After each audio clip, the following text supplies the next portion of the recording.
Bismillah ar-Rahman ar-Rahim. As-salatu wassalamu alayka ya khataman nabiyyin. Respected Muslim brothers, assalamu alaikum wa rahmatullahi wa barakatuh. Respected viewers and listeners, Muslim brothers and sisters, the ulama is a very critical institution in Sunni Islam. That's mainstream, moderate, traditional, conservative Islam that's practiced, or at least is adhered to in theory by 90% of the Muslim Ummah.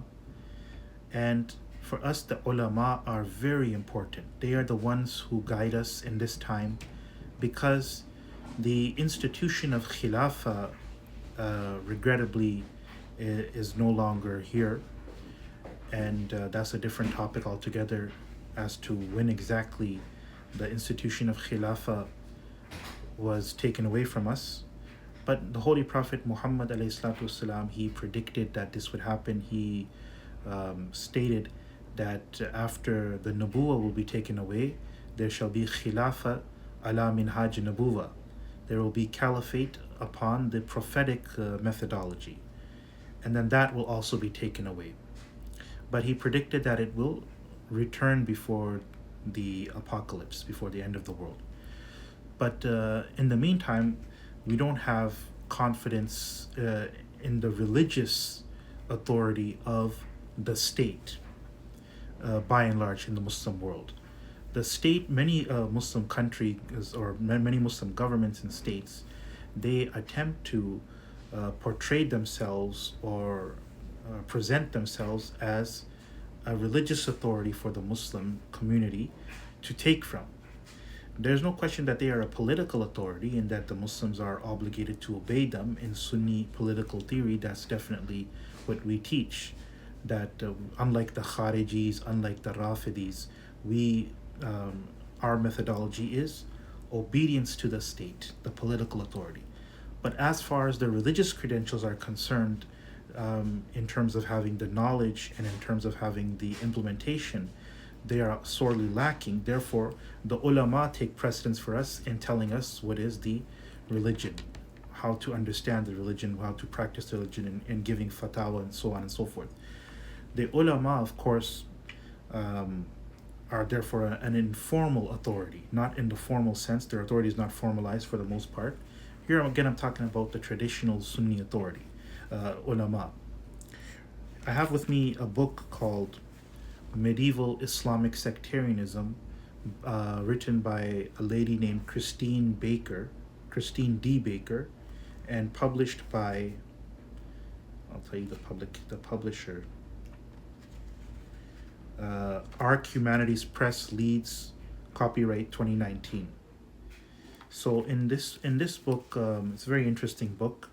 In chapter 1, page 23, she says, while under the Umayyads the caliphs were considered the progenitors of the law, religious scholars, especially the Ahl Sunnah, began to change this role in the 8th century because they felt they had greater expertise and religious knowledge. She goes on to say, under the heading Competition within Sunni Islam, today there is fairly high degree of unity within Sunni Islam. While we identify 4 schools of Sunni Islamic law or jurisprudence, Hanafism, Shafi'ism, Hanbalism, and Malikism, each of these schools accepts the validity of the others. So what she has said is that around the time of the Umayyads, so fairly early in Islamic history, during the Umayyad dynasty, the ulama, the religious scholars, their authority, sort of diverged from the religious authority of the state, because the people lost confidence in the religious authority of the state, because the Umayyads were, generally speaking, they were not people of deen, they were not people of piety, they were not people of knowledge. These rulers, rather, they were decadent. Some of them were tyrannical, and with a few exceptions, those exceptions being basically the first Umayyad ruler, that is Muawiyah, a companion of the Prophet radiallahu anhu, and the first Mujaddid of Islam, Umar bin Abdul Aziz radiallahu ta'ala anhu. With these two exceptions, basically the Umayyad rulers, they were corrupt, they were tyrannical, they were evil. They did not rule. They did not rule in upon the way of the Holy Prophet ﷺ and his rightly guided khulafa. So in their time, this thing began where the people, instead of going to the state for religious guidance, they went to the ulama. The ulama are these, basically you could say, freelance, informal authority that is based on their expertise, on their training, on their knowledge of the religion. And particularly in this time, the four fuqaha of Sunni Islam, the four great imams, the four great mujtahid imams, Imam Abu Hanifa, Imam Malik, Imam Shafi, and Imam Ahmad bin Hanbal, may Allah have mercy on all four of them.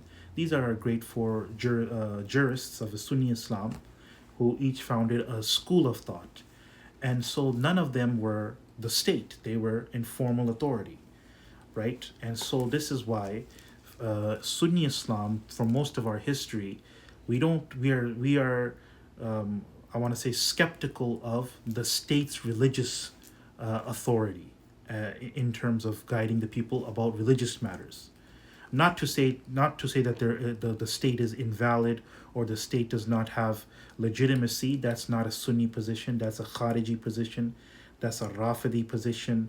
That's a position of some of the modern neo-Kharijite movements and some of the modern 20th century groups, which are called Islamist by the non-Muslim scholars. These Islamist groups, Maududi and the Muslim Brotherhood, the Jamaat Islami, and so on and so forth. These groups have diverged from Orthodox mainstream Sunni Islam, and they have taken the ideas of communism, of socialism, of other European philosophies, revolutionary communism, revolutionary Leninism, Marxism, also democracy, also the nation state, and so on and so forth. These Western ideas, philosophies, materialism, modernism, and they've also taken the views of the Khawarij and the Mu'tazila and the Shia, particularly the Zaydi Shia, with regard to their political theory, and they have diverged from the Orthodox Sunni Islamic political theory. Until next time, Assalamu alaikum.